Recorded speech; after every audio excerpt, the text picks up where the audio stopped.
Hey guys, Mike here. So today, I'm here to talk to you about Assassination Nation. In this review, I'll be going over a brief summary of the plot, my quick thoughts about the film, and whether or not you should go see it. So I'm going to try and keep this review spoiler-free. However, if you don't know anything about the film and you want to go in completely blind, then let's just come back to this video once you've seen the film. So with that, let's get started, shall we? I guess your generation is a little desensitized.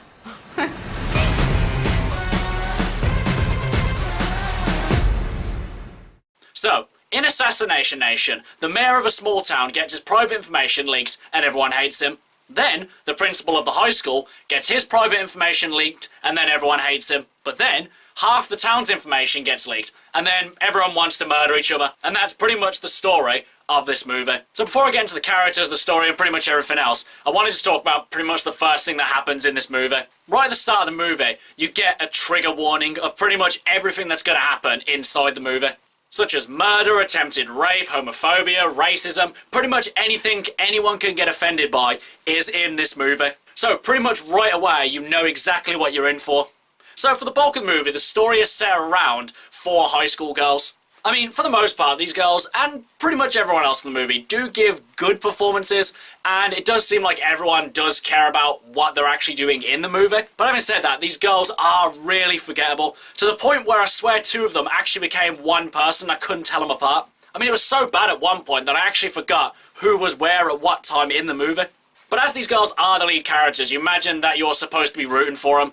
But honestly, I thought that these girls were such horrible scumbags that I really didn't care about anything that happened to them. I mean, don't get me wrong, horrible stuff does happen to them in this movie, and I care about them to the extent of, I can't believe this is happening to another human being. But other than that, I really couldn't give 2 shits about them. I mean, though having said that, I do believe that these are honest representations about what some, if not probably most girls their age, are like in American high schools. I mean, this may seem like a broad generalization, but I imagine that's what this movie is trying to put across.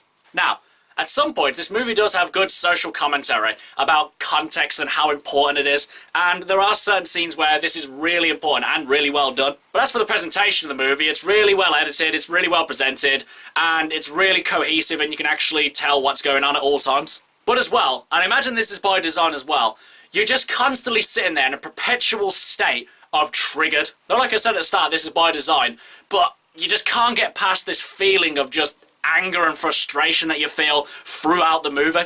Some parts are by design, just looking at the context and everything that's going on, but there are other times where you're just sitting there and you just can't believe what's happening before you. I mean, it gets to a point that even The Purge becomes more believable than this. I mean, with The Purge, you can understand how they got to point A to B and the world that they live in. Whereas with this one, it just goes from 1 to 11 in like 3.5 seconds. To the point where if this honestly becomes a reality, this becomes a reality for me. I mean, people get really mad and murdery about their information being leaked, but there's just one simple way of getting past this. Don't put it on the internet! Simple. Case closed. I mean, sure, we've all got things that we wouldn't want other people to see, but if it's really that bad that it ruins your life if people find out, don't put it on the internet where pretty much anyone can get access to it. I mean, for myself personally, I don't really have much of a social media presence. I mean, I have this YouTube channel, and I do have Facebook. I mean, for me, the worst thing that could happen is if people see some of my old Facebook statuses.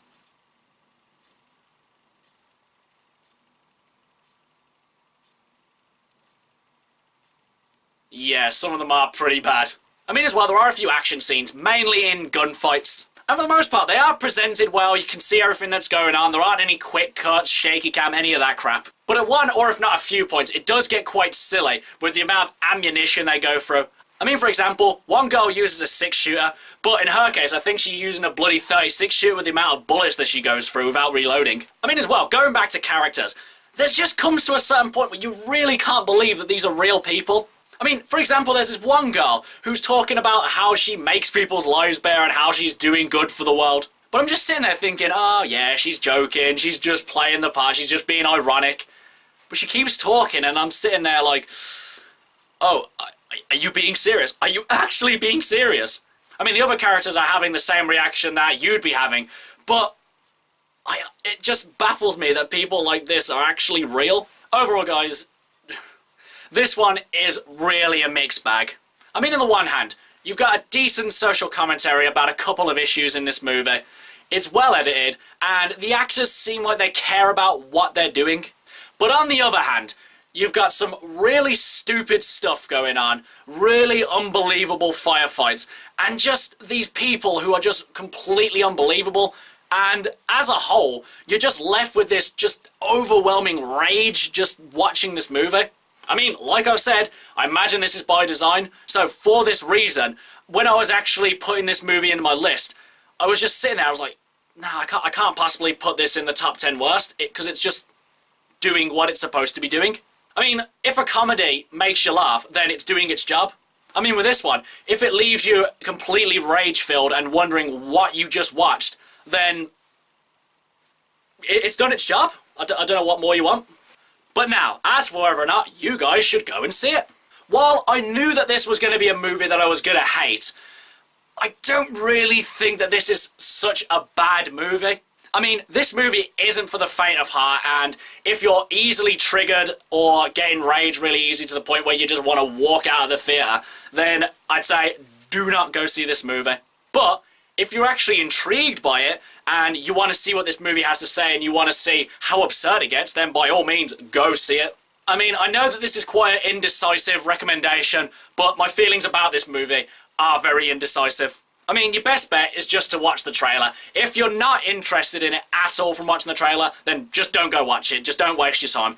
Okay guys, that's my review of Assassination Nation. If you've seen it, what did you think about it? And what's your favourite movie with absurd social commentary? Whatever it is, drop it in the comments below. And until next time, I've been Michael. See ya!